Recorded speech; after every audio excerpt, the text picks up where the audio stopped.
हाँ, तो क्या पढ़ने वाले बेसिकली हम लोग, वेस्क्यूलाइटिस, ठीक है ना, एक सीबीएस का टॉपिक है, इंपॉर्टेंट ही है, 5 नंबर में आ सकता है। तो देखो इसको इतना बड़ा मैं इसलिए समझा कि इसमें कुछ कुछ टॉपिक जरूरी है, जैसे कि टकायूज आर्टराइटिस, वेगनर्स ग्रेनुलोमेटोसिस, कावासाकी डिजीज, ये सब 2-3 टॉपिक ज़्यादा जरूरी है, पर मैं नेट नेट सबको थोड़ा थोड़ा समझाने के लिए पूरा एक नोट्स बना दिया हूँ। तो देखो, वेस्क्यूलाइटिस से नाम से क्या समझ रहे हो? वेस्क्यूलाइटिस, वेसल का इन्फ्लामेशन, तो ब्लड वेसल का जो इन्फ्लामेशन हो जा रहा है ना, उसी को वेस्क्यूलाइटिस कहते हैं। तो होता क्या है देखो, इंट्रोडक्शन समझते हैं। तो वेस्कुलाइटिस क्या हुआ? Inflammation of blood vessel. तो उसका कारण क्या हो सकता है? देखो, दो कारण हो सकता है, या तो आपको इन्फेक्शन हो रखा है, या तो आपकी बॉडी खराब रखी है, मतलब नेट नेट खराब करना है, या तो बाहरी तरीके से खराब हुए, या तो अंदर में खराब ही था। तो इन्फेक्शन हुआ, इन्फेक्शन के कारण अपनी बॉडी एंटीबॉडी प्रोड्यूस की। अब एंटीबॉडी प्रोड्यूस की और ये एंटीजन था, तो एंटीजन एंटीबॉडी कॉम्प्लेक्स बना, और ये एंटीजन एंटीबॉडी कॉम्प्लेक्स जब वेसल, जैसे मान लो देखो अपना ये वेसल था, एंटीबॉडी यहाँ से घूम रही है, अपना एंटीजन भी घूम ही रहा है, तो ये एंटीजन एंटीबॉडी मिलेगा तो एंटीजन एंटीबॉडी कॉम्प्लेक्स बनेगा, और घूम कहाँ रहा है? वेसल वॉल में ही ना, तो कहीं कहीं यहाँ जाके चिपक सकता है, तो वही इम्यून कॉम्प्लेक्स डिपॉजिट हो गया वेसल वॉल में। तो अब जब वहाँ पे वेसल वॉल है ना, ये मान लो यहाँ पे अपना डिपॉजिट है, तो आसपास से जो कॉम्प्लीमेंट प्रोटीन जा रहे थे उनको ये एक्टिवेट करने लग जाएगा यहाँ पास, समझे? तो वही कॉम्प्लीमेंट एक्टिवेशन हुआ। जबकि अगर अपनी बॉडी खराब, ठीक है, तो कॉम्प्लीमेंट एक्टिवेशन हुआ, वो कॉम्प्लीमेंट किसको एक्टिवेट करेगा? मैक्रोफेज को वहाँ पे बुलाएगा कि देखो इधर पे जरूरत है मैक्रोफेज की, क्योंकि वहाँ पे एंटीजन दिख रहा होगा, जरूर एंटीबॉडी के साथ चिपका हुआ, पर एंटीजन भी तो दिख रहा है ना। तो मैक्रोफेज वहाँ पे आएगा और फिर वहाँ पे इन्फ्लामेटरी मीडिएटर्स निकालेगा, और जिस साइड पे ये सब इकट्ठा थे वहाँ पे जाके अपना क्या हो जाएगा? इन्फ्लामेशन हो जाएगा। तो वेसल की इन्फ्लामेशन को क्या बोल रहे हैं हम लोग? Vasculitis, simple. तो बाहर के इन्फेक्शन से समझ में आया। एक बार ऑटो इम्यूनिटी को कंपेयर करते हैं, फिर दोनों को कंपेयर करके चलेंगे तो याद हो जाएगा। तो देखो, इन्फेक्शन था तो एंटीबॉडी बन रही थी, यहाँ पे क्या बन रही होगी? Auto antibody. और वही ऑटो एंटीबॉडी क्या कराएगा? इसमें ये सब एंटीजन एंटीबॉडी कॉम्प्लेक्स बनाने की जरूरत नहीं है।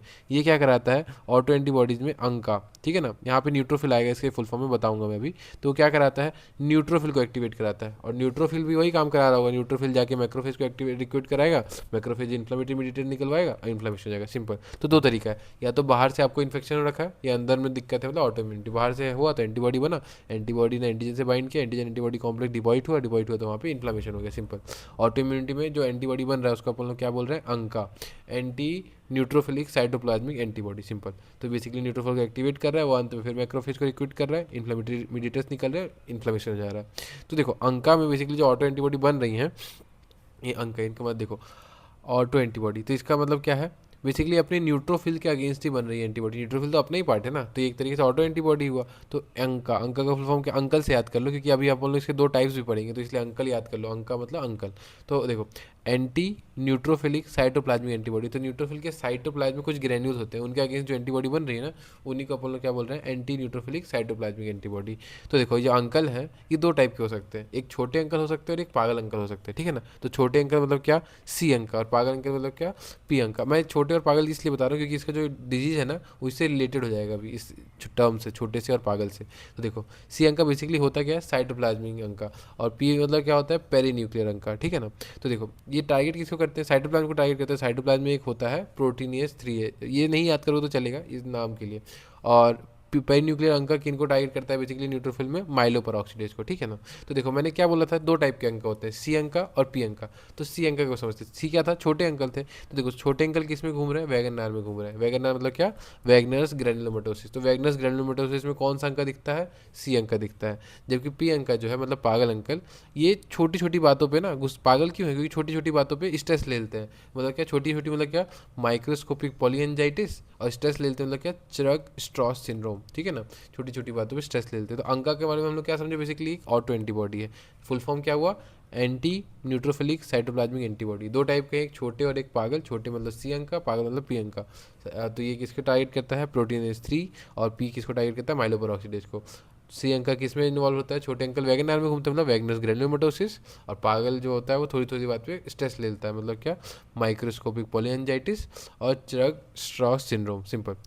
अब आप लोग इसका क्या देखते हैं? क्लासिफिकेशन। तो देखो, क्लासिफिकेशन में कैसे आएगा? दो बेसिस पे अपन लोग पढ़े थे ना, या तो इन्फेक्शन से हो सकता है, या तो ऑटो एंटीबॉडी का डिपोजिशन की वजह से। तो देखो, जो इन्फेक्शन की वजह से हो रहा है ना, उसके उसको अपन लोग बोलेंगे इन्फेक्शियस। उसके अंदर सिफिलिटिक आता है, यहाँ लिखा नहीं हो, याद कर लो, सिफिलिटिक आता है। और नॉन बैक्टीरियल नॉर्मल है, पर नॉन इन्फेक्शियस के अंदर क्या आता है वो ज़्यादा जरूरी है, ये तो याद करना जरूरी नहीं है, नॉन इन्फेक्शन याद करना। तो नॉन इन्फेक्शियस को हम लोग तीन पार्ट में बांटे हैं। किस बेसिस पे? ऑन द बेसिस ऑफ कौन से वेसल वॉल इफेक्ट हो रहा है उस बेसिस पे। तो अगर बड़ा वाला वेसल वॉल इफेक्ट हो रहा होगा तो मतलब बड़ा वाला वेसल इफेक्ट हो रहा होगा तो लार्ज वेसल वेस्कुलाइटिस, उससे छोटा वाला इफेक्ट हो रहा होता है मीडियम साइज वेस्कुलाइटिस, और उसके बाद स्मॉल साइज वेस्कुलाइटिस। सिंपल। तो देखो तीन हो गया अपना, नॉन इन्फेक्शियस वाले में तीन पार्ट है, लार्ज, मीडियम और स्मॉल, ठीक है ना। तो देखो लार्ज में क्या हो रहा है, अब देखो दो चीज़ को देखो, यहाँ पे बड़ी सी बात है, ये जाइंट सेल, बड़े लार्ज वेसल में कौन होगा, जाइंट सेल ही होगा, तो जाइंट सेल अल्टराइटिस। सिंपल। और यहाँ पे मैंने जैपनीज बना दिया है यहाँ पे, तो जैपनीज से याद कर लो, टाका यूज आर्टराइटिस। टाका यूज एकदम जापानी नाम ही लग रहा है ना, तो टाका यूज आर्टराइटिस। तो आपको जापानी आते तो बड़ी बात है, तो या तो आपके पास बड़ी सेल है या तो आपके पास बड़ी बात है। तो बड़ी सेल मतलब क्या, जाइंट सेल आर्टराइटिस, और बड़ी बात है मतलब क्या, टाका यूज आर्टराइटिस। ये लार्ज सेल वेस्कुलाइटिस हो गया। स्मॉल साइज वेस्कुलाइटिस देखते हैं, तो स्मॉल मतलब सॉरी मीडियम साइज देखते हैं। तो मीडियम साइज के लिए क्या समझ लो, मीडियम क्लास के जो लोग होते हैं ना, सब चीज़ जोड़ जोड़ के चलाते हैं। जोड़ जोड़ के मतलब क्या, आर्टरीज को जोड़ जोड़ के चलाएं, मतलब क्या, बहुत सारी आर्टरी को जोड़ना, मतलब क्या, पॉली आर्टराइटिस नोडोसा, ठीक है। जोड़ जोड़ के उन्होंने गाड़ी खरीदी, कौन सी, कावासाकी, तो ये कौन सा हो गया, कावासाकी डिजीज। जोड़ जोड़ के खाना खा रहे हैं, बर्गर, तो बर्जर्स डिजीज। सिंपल। तो मिडिल मिडिल साइज वेसल क्या है, जोड़ जोड़ के काम करती है, पॉली आर्टराइटिस नोडोसा, वेस कावासाकी डिजीज और बर्जर्स डिजीज। और स्मॉल साइज वेस्कुलाइटिस हम लोग पढ़ के ही आए हैं यहाँ पे। एक तो छोटे अंकल और पागल अंकल थे ना, तो जो छोटे अंकल से एसोसिएटेड है, सी अंकल एसोसिएटेड, उसको अपन लोग बोलेंगे वैगनस ग्रेनुलोमेटोसिस। जो नॉन सी अंकल एसोसिएटेड मतलब पी अंकल एसोसिएटेड हो गए वो, तो वो कौन से हो गए, छोटी छोटी बात पे स्ट्रेस लेते हैं, मतलब माइक्रोस्कोपिक पॉलीएंजाइटिस और चर्ग स्ट्रॉस सिंड्रोम। सिंपल। तो ये अपना क्या हो गया, on the basis of vessel wall के बेसिस पे इसका क्लासिफिकेशन बता दिए। एक होता है इन्फ्लेमेशन। देखो अगर आप क्लासिफिकेशन अच्छे से पढ़ लिए ना, तो आपका जो ये सब पार्ट्स आ रहे हैं ना, नेट नेट सब याद हो जाएगा, क्योंकि बस क्लासिफिकेशन को ही बार बार इंप्लीमेंट किया जाएगा यहाँ पे। तो देखो अपना ये क्लासिफिकेशन में अब एक तो इन्फेक्शन के बेसिस पे इन्फेक्शियस, नॉन इन्फेक्शियस, इन्फेक्शियस था, उसको फिर वेसल को वॉल पे हिसाब से बांटे। इन्फ्लामेशन के बेसिस पे दो होता है। जैसे मान लो इन्फ्लामेशन हो रहा है ना, यहाँ पे अपन लोग ने मैक्रोफेज रिक्रूट किया, फिर इन्फ्लामेटरी मीडिएटर निकला, वहाँ पे इन्फ्लामेशन हुआ। तो किस टाइप का इन्फ्लामेशन हो रहा है, वहाँ पे ग्रेन्युलोमा बन रहा है कि वहाँ पे नेक्रोसिस हो जा रहा है। तो ग्रेन्युलोमा बन रहा है तो उसको अपन लोग बोलेंगे ग्रेन्युलोमेटस इन्फ्लेमेशन, और वहाँ पे नेक्रोसिस हो रहा है। और मान लो देखो वेसल वॉल होता है ना, वेसल वॉल में जब नेक्रोसिस होता है ना, तो उसको अपन लोग बोलते हैं फिब्रिनॉइड नेक्रोसिस। तो इसको हम लोग ये भी बोल सकते हैं fibrinoid inflammation, fibrinoid necrotising inflammation या नेक्रोटाइजिंग इन्फ्लामेशन। सिंपल। तो दो टाइप के इन्फ्लामेशन, तो ग्रेन्युलोमेटस या तो फिब्रिनॉइड। तो देखो ग्रेन्युलोमेटस किस में दिखता है, बड़ा और छोटा। नेक्रोटाइजिंग किस में दिखेगा, मीडियम और छोटा। छोटा तो कांस्टेंट ही है, ये वाला चीज़ मैं बाद में बताऊंगा, जो माइक्रोस्कोपिक पोलिंजाइटिस है ना, जब इसका पर्टिकुलर टॉपिक आएगा तब इसको मैं समझाने की कोशिश करूंगा। अभी के लिए याद कर लो कि ये किस में होता है, ग्रेन्युलोमेटस वाला बड़ा और छोटा, और नेक्रोटाइजिंग किस में होता है, मीडियम और छोटा। सिंपल। तो देखो जाइंट सेल अल्टराइटिस देखते हैं। तो जाइंट सेल में अपना दो चीज़ था, बड़ी सेल थे या तो बड़ी बात थी। बड़ी सेल मतलब क्या, जाइंट सेल अल्टराइटिस, और बड़ी बात मतलब क्या, आपको बड़ी बात है मतलब आपको जापानी बोलना आता होगा, टाकायूज अल्टराइटिस। तो ये देखो जाइंट सेल अल्टराइटिस देखते हैं। जो मैंने ये डायग्राम बनाया ना, बस उसको देख लो, ये क्या दिख रहा है, एक तरीके से आपका फेस का ऐसे आर्टरी वार्टरी जा रहा है वैसा टाइप का दिख रहा है ना।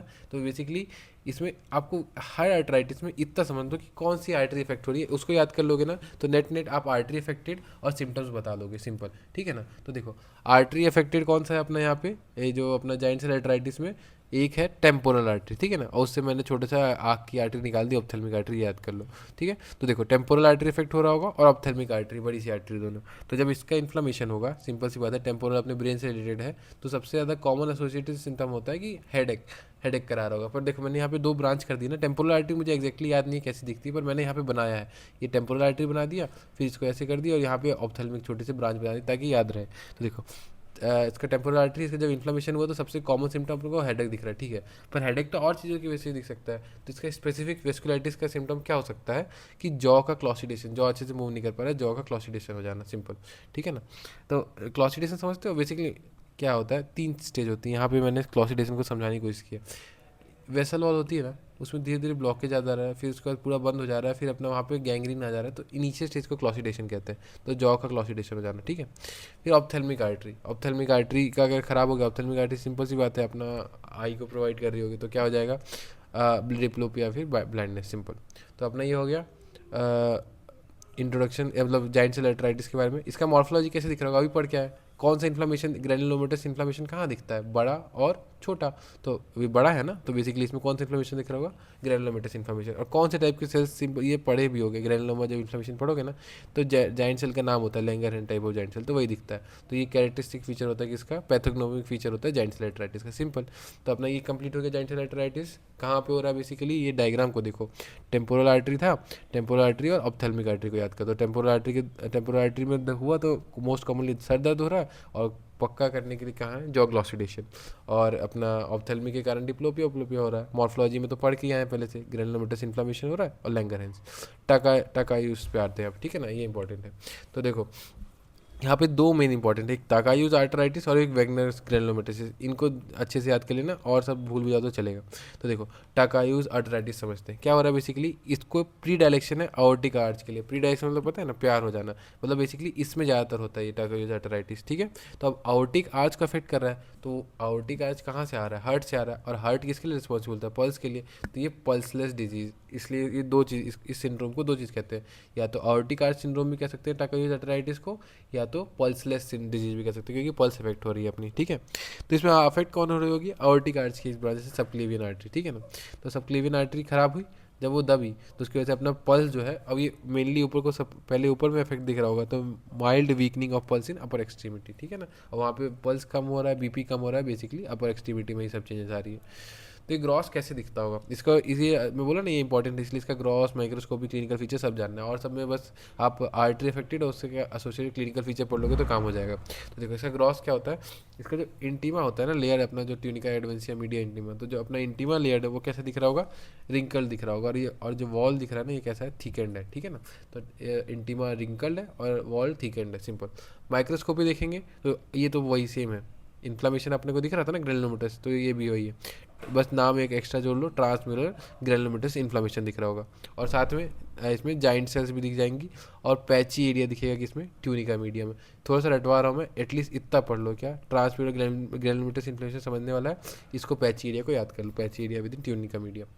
क्लिनिकल फीचर क्या होगा, इनिशियली आपको पता नहीं चल रहा होगा, नॉर्मल सिम्टम्स होंगे, मतलब क्या, fever, weight loss, fatigue, simple सी बात है। लेटेस्ट स्टेज में पता चल रहा होगा कि देखो अपना पल्स कम हो रहा है, बीपी कम हो रहा है, लेग में अच्छे से पहुंच नहीं पा रहा है, आँख में नहीं पहुंच पा रहा है, न्यू ब्रेन में नहीं पहुंच पा रहा है, वो लेटेस्ट स्टेज में आपको क्लिनिकल फीचर समझ में आएगा।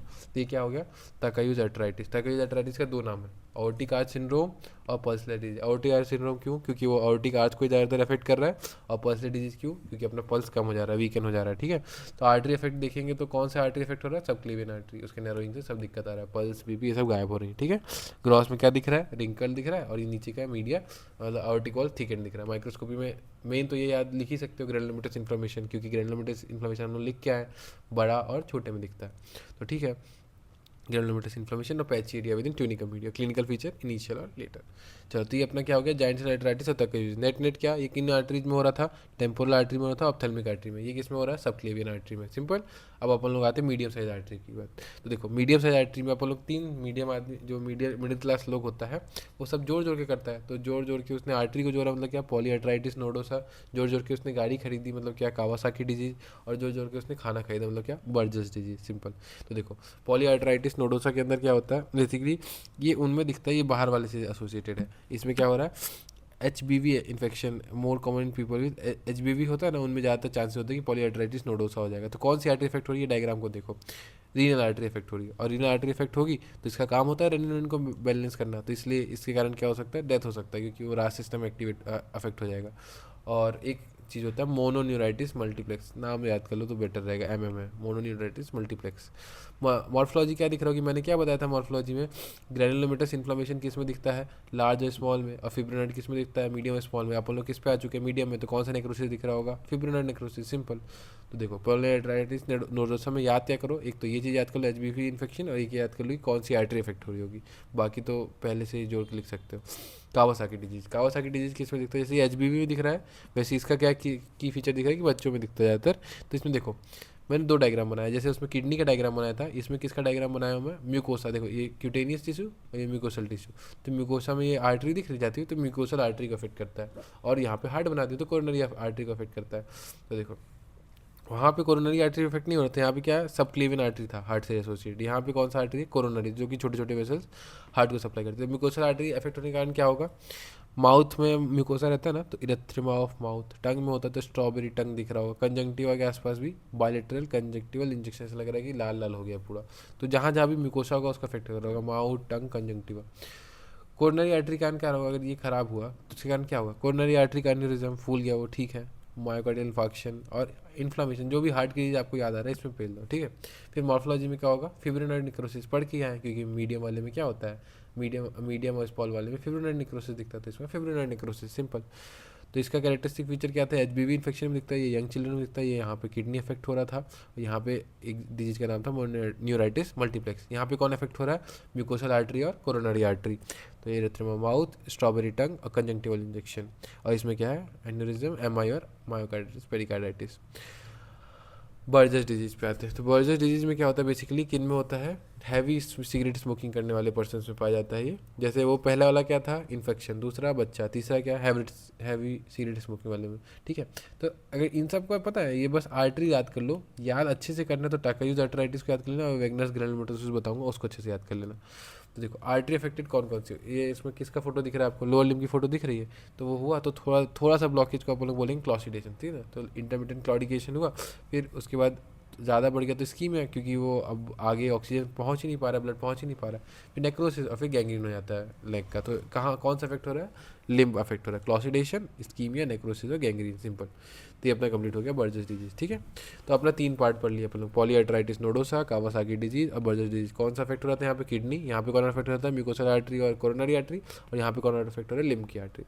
अब अपन लोग बस देखते हैं, छोटा सा पार्ट बचा है स्मॉल वाले में। तो स्मॉल वाले में 2 था, एक तो छोटे अंकल थे और एक पागल अंकल थे। छोटे अंकल के इसमें वैगनर में जाते थे, मतलब क्या, वैगनर ग्रैनुलोमेटोसिस, और पागल अंकल छोटी छोटी बातों पर स्ट्रेस लेते थे, मतलब माइक्रोस्कोपिक पॉलीएंजाइटिस और कर्ग स्ट्रॉस सिंड्रोम। तो देखो वैगनस ग्रैनुलोमेटोसिस में क्या होता है, बेसिकली एक ट्राइड दिखता है इसमें। देखो वेस्कुलाइटिस जो होगा ना वैगनस ग्रैनुलोमेटोसिस में, ये नेक्रोटाइजिंग वेस्कुलाइटिस दोनों होता है, पर चलो नेक्रोटाइजिंग वेस्कुलाइटिस लिखा है तो वो रट लो। तो इसमें क्लिनिकल पैथोलॉजिकल ट्राइड, 3 चीज़ का ट्राइड दिख रहा है।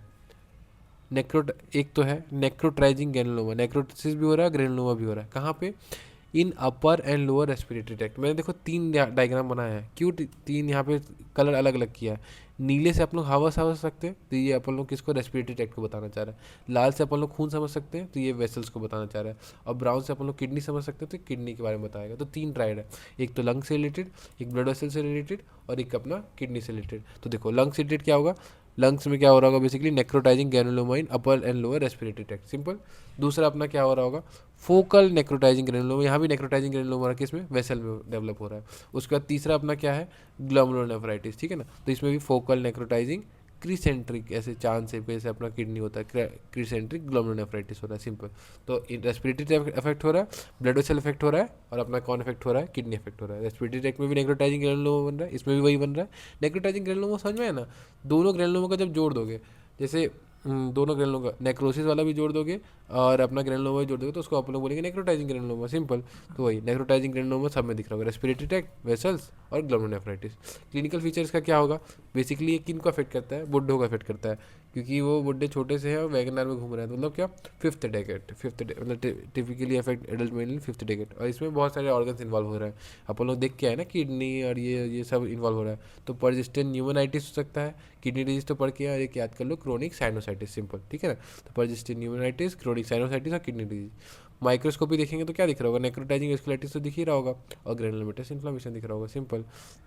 और इसके बाद अपन लोग देखें क्या, छोटा सा बचा, अब कौन सा पार्ट बचा, माइक्रोस्कोपिक पॉलीएंजाइटिस और कर्ग स्टॉक सिंड्रोम, ठीक है ना। तो दोनों, अब देखो इसमें जैसे मैंने बताया छोटे वाले में दोनों दिखता है, ये छोटा दोनों में आ रहा था ना, बड़ा और छोटा, मीडियम और छोटा। तो छोटे वाले में तो ग्रैनुलोमेटस भी दिख रहा है, नेक्रोटाइजिंग भी दिख रहा है। तो ये देखो वैगनर्स में भी दोनों दिख रहा था, कर्क्स में भी दोनों दिखता है। पर माइक्रोस्कोपिक पोलेंजाइटिस के लिए मैंने इसलिए बताया था कि मैं ये बाद में बताऊंगा। माइक्रोस्कोपिक पोलेंजाइटिस में देखो मैंने डायग्राम में बताया है, इसमें नहीं दिखता है, इसमें दिखता है। मतलब क्या, उसमें सिर्फ नेक्रोटाइजिंग दिखता है, ग्रैनुलोमेटस नहीं दिखता है, सिंपल। तो देखो इसलिए मैंने यहाँ पे बता के रखा है, जब तक माइक्रोस्कोपिक पोलेंजाइटिस है ना, उसमें क्या दिख रहा होगा, सिर्फ नेक्रोसिस दिख रहा होगा, फिब्रिनॉइड नेक्रोसिस दिख रहा होगा, सिंपल। आर्टरी इफेक्टेड वही पुराना वाला है, पॉलीआर्टराइटिस नोडोसा की तरह ही होता है। देखो पॉलीआर्टराइटिस नोडोसा और माइक्रोस्कोपिक पॉलीआर्टराइटिस बहुत हद तक सिमिलर ही होते हैं। अंतर क्या होता है बेसिकली, कि ये इनमें बड़ी आर्टरीज को अफेक्ट करता है ये, और ये छोटी आर्टरीज को अफेक्ट करता है, बस इतना अंतर आता है, ठीक है ना। तो देखो इसमें मॉर्फोलॉजी, फिब्रिनॉइड नेक्रोसिस, और आर्टरी कौन सी इफेक्ट हो रही है, रीनल आर्टरी इफेक्ट हो रही होगी, सिंपल। ड्रग स्ट्रोक सिंड्रोम में क्या हो रहा होगा, ये इसमें पी अंक का तो अपन लोग पढ़ के आए ना, ये सी अंक से एसोसिएट था, ये पी अंक से एसोसिएटेड, पी अंक से एसोसिएटेड है, इसमें एलर्जी हो रहा होगा, ठीक है ना। कहाँ पे एलर्जी लंग से एसोसिएटेड होते हैं, लंग में हो सकता है आर्टरी के लंग की एलर्जी, तो अस्थमा यूसिनोफिलिया पाया जाएगा, रेज्ड आई जी पाया जाएगा, सिंपल। तो नेट अपन लोग ने क्या समझा कि किन कारणों से हो सकता है, या तो बैक्टीरिया के कारण, या तो अपने, या तो बाहर की दिक्कत, या तो अंदर की दिक्कत। एंटीबॉडी का नाम क्या था, अंका। क्लिनिकल क्लासिफिकेशन कैसे बांटे, या तो अपना इन्फेक्शन की बेसिस पे, या तो इन्फ्लामेशन के। तो इन्फेक्शन की बेसिस पे बड़ी छोटी कौन सी आर्टरी अफेक्ट हो रही है वो। फिर अपन लोग ने बड़ी को देखा तो दो पार्ट में बटा, जाइंट सेल अर्थराइटिस और तकायुज अर्थराइटिस। फिर मीडियम को देखा तो तीन पार्ट में, पॉली अर्थराइटिस नोरोसा, कावासाकी डिजीज और बजर डिजीज। और छोटी वाले को फिर तीन में पढ़े, वैगनर्स ग्रेनुलोमेटोसिस, माइक्रोस्कोपिक पॉलीएंजाइटिस और कर्स्ट्रॉस सिंड्रोम।